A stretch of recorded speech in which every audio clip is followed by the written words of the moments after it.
Hi friends, welcome back to my channel. ಇವತ್ತಿನ ವಿಡಿಯೋದಲ್ಲಿ ನಾನು ಸೋರೆಕಾಯಿ ಮತ್ತು ಸಬ್ಬಕ್ಕಿನ ಬಳಸ್ಕೊಂಡು ರುಚಿಕರವಾದಂತಹ ಖೀರ್ನ ಯಾವ ರೀತಿ ಮಾಡೋದು ಅಂತ ತೋರಿಸ್ತಾ ಇದ್ದೀನಿ. ಇದು ತುಂಬಾ ಟೇಸ್ಟಿಯಾಗಿರುತ್ತೆ. ಇಲ್ಲಿ ನಾನು ಒಂದು ಬಟ್ಲು ಇಟ್ಕೊಂಡಿದ್ದೀನಿ. ಅದಕ್ಕೆ ಅರ್ಧ ಕಪ್ಪಷ್ಟು ಸಬ್ಬಕ್ಕಿನ ಹಾಕ್ಕೊಂಡು ಚೆನ್ನಾಗಿ ಅದನ್ನು ತೊಳ್ಕೊಳ್ತಾ ಇದ್ದೀನಿ ಒಂದು 2 ಸರ್ತಿ. ಈಗ ಅದನ್ನು ಚೆನ್ನಾಗಿ ತೊಳೆದ ನಂತರ ಅದಕ್ಕೆ ನಾನು ನೀರನ್ನ ಹಾಕಿಬಿಟ್ಟು ಅದು ಮುಳುಗುವಷ್ಟು ನೀರನ್ನ ಹಾಕಿಬಿಟ್ಟು ಚೆನ್ನಾಗಿ ನೆನೆಲಿಕ್ಕೆ ಬಿಡಬೇಕು. ಒಂದು 4 ರಿಂದ 5 ಗಂಟೆಗಳ ಕಾಲ ಅದನ್ನು ನೆನೆಸಿಡಬೇಕಾಗುತ್ತೆ. ಆವಾಗ ಅದು ಚೆನ್ನಾಗಿ ನೆಂದಿರುತ್ತೆ. ಇವಾಗ ನೋಡಿ ಅದಕ್ಕೆ ನೀರನ್ನ ಹಾಕ್ಕೊಳ್ತಾ ಇದ್ದೀನಿ.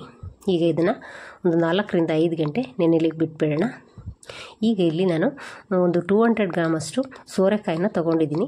ಈ ರೀತಿ ನೋಡಿ ತಿರುಳೆಲ್ಲ ತೆಗೆದಿದ್ದೀನಿ. ಈಗ ಅದನ್ನು ಚೆನ್ನಾಗಿ ಸಿಪ್ಪೆನೆಲ್ಲ ತೆಗೆದುಬಿಟ್ಟು ಅದನ್ನು ತುರ್ಕೊಬೇಕಾಗತ್ತೆ. ಈಗ ನಾನು ಅದನ್ನು ತುರ್ಕೊಳ್ತಾ ಇದ್ದೀನಿ ನೋಡಿ.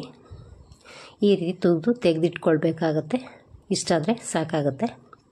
ಈಗ ಈ ಕಡೆ ನಾನು ಒಂದು ಬಾಣಲೆ ಇಟ್ಕೊಂಡು ಒಲೆ ಮೇಲೆ ಉರಿನ ಸಿಮ್ಮಲ್ಲೇ ಇಟ್ಕೊಂಡು ಅದಕ್ಕೆ 1 ಸ್ಪೂನಷ್ಟು ತುಪ್ಪನ ಹಾಕ್ಕೊಳ್ತಾ ಇದ್ದೀನಿ.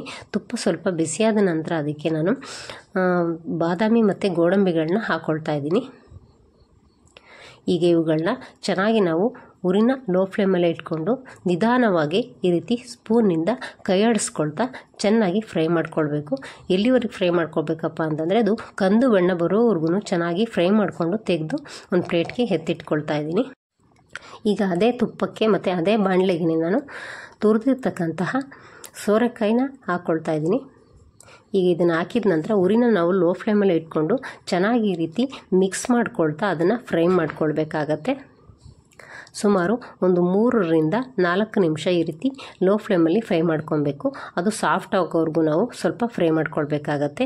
ಅದು ಸ್ವಲ್ಪ ಹಸಿ ವಾಸನೆ ಎಲ್ಲ ಹೋಗಿ ಚೆನ್ನಾಗಿ ಬೇಯಬೇಕು. ಈ ರೀತಿಯಾಗಿ ಇಷ್ಟಾದರೆ ಸಾಕಾಗುತ್ತೆ. ಈಗ ಅದಕ್ಕೆ ನಾನು ಒಂದು 300 ml ಅಷ್ಟು ಮಿಲ್ಕ್ನ ಹಾಕ್ಕೊಳ್ತಾ ಇದ್ದೀನಿ, ಅಂದರೆ ಹಾಲನ್ನು ಹಾಕಿದ ನಂತರ ಅದಕ್ಕೆ ನಾವು ನೆನೆಸಿಟ್ಕೊಂಡಿದ್ವಲ್ವ ಸಬ್ಬಕ್ಕಿ, ಅವುಗಳನ್ನ ಹಾಕ್ಕೊಳ್ತಾ ಇದ್ದೀನಿ. ಈಗ ಅದು ಹಾಕಿದ ನಂತರ ಚೆನ್ನಾಗಿ ಈ ರೀತಿ ಮಿಕ್ಸ್ ಮಾಡಿಕೊಂಡು ಅದನ್ನು ಕುದಿಲಿಕ್ಕೆ ಬಿಡಬೇಕಾಗತ್ತೆ. ಸುಮಾರು ಒಂದು 7 ರಿಂದ 8 ನಿಮಿಷಗಳ ಕಾಲ ಅದನ್ನು ಚೆನ್ನಾಗಿ ಕುದಿಲಿಕ್ಕೆ ಬಿಡಬೇಕು. ಮೀಡಿಯಮ್ ಫ್ಲೇಮಲ್ಲಿ ನಾವು ಮಧ್ಯೆ ಮಧ್ಯೆ ಅದನ್ನು ತಿರುಗಿಸ್ತಾನೆ ಇರಬೇಕಾಗತ್ತೆ. ಇಲ್ಲ ಅಂದರೆ ಅದು ತಳ ಹಿಡಿದು ಬಿಡುತ್ತೆ ಸಬ್ಬಕ್ಕಿ ಎಲ್ಲ.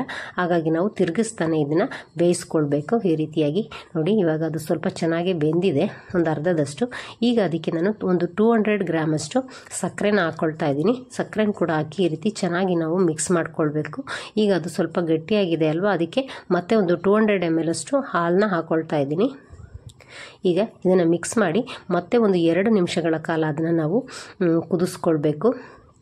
ನೋಡಿ ಇವಾಗ ಅದು ಚೆನ್ನಾಗಿ ಕುದೀತಾ ಇದೆ ಮತ್ತು ಸಬ್ಬಕ್ಕಿ ಎಲ್ಲ ಚೆನ್ನಾಗಿ ಬೆಂದಿರುತ್ತೆ.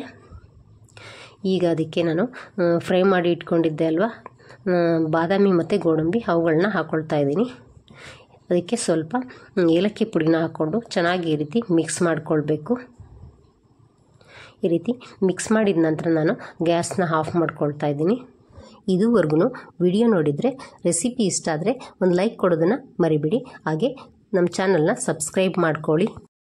ಈಸಿ ಮತ್ತು ಆರೋಗ್ಯಕರ ರೆಸಿಪಿಗಳನ್ನ ನಾನು ನಮ್ಮ ಚಾನಲ್ನಲ್ಲಿ ಇದೇ ರೀತಿ ರೆಗ್ಯುಲರ್ ಆಗಿ ಹಾಕ್ತಾನೆ ಇರ್ತೀನಿ. ನೀವು ಮಿಸ್ ಮಾಡೋದನ್ನೇ ವಾಚ್ ಮಾಡ್ಬೋದು. ಇದೇ ರೀತಿ ಸಬ್ಬಕ್ಕಿ ಮತ್ತು ಸೋರೆಕಾಯಿನ ಉಪಯೋಗಿಸ್ಕೊಂಡು ಪಾಯಸನ ನಿಮ್ಮನೆಯಲ್ಲಿ ನೀವು ಕೂಡ ಮಾಡಿಕೊಂಡು ಯಾವ ರೀತಿ ಬಂತು ಅಂತ ನನಗೆ ಕಮೆಂಟಲ್ಲಿ ತಿಳಿಸಿ. ನಿಮಗೆ ಯಾವುದಾದ್ರೂ ರೆಸಿಪಿ ವಿಡಿಯೋ ಬೇಕು ಅಂತಂದರೆ ನನಗೆ ಕಮೆಂಟಲ್ಲಿ ತಿಳಿಸಿ. ಆ ರೆಸಿಪಿನ ನಾನು ಮಾಡಿ ನನ್ನ ಚಾನಲ್ನಲ್ಲಿ ಮುಂದಿನ ವಿಡಿಯೋಗಳಲ್ಲಿ ಹಾಕ್ತಾನೆ ಇರ್ತೀನಿ. ಅಲ್ಲಿವರೆಗೂ thank you for watching. Bye friends.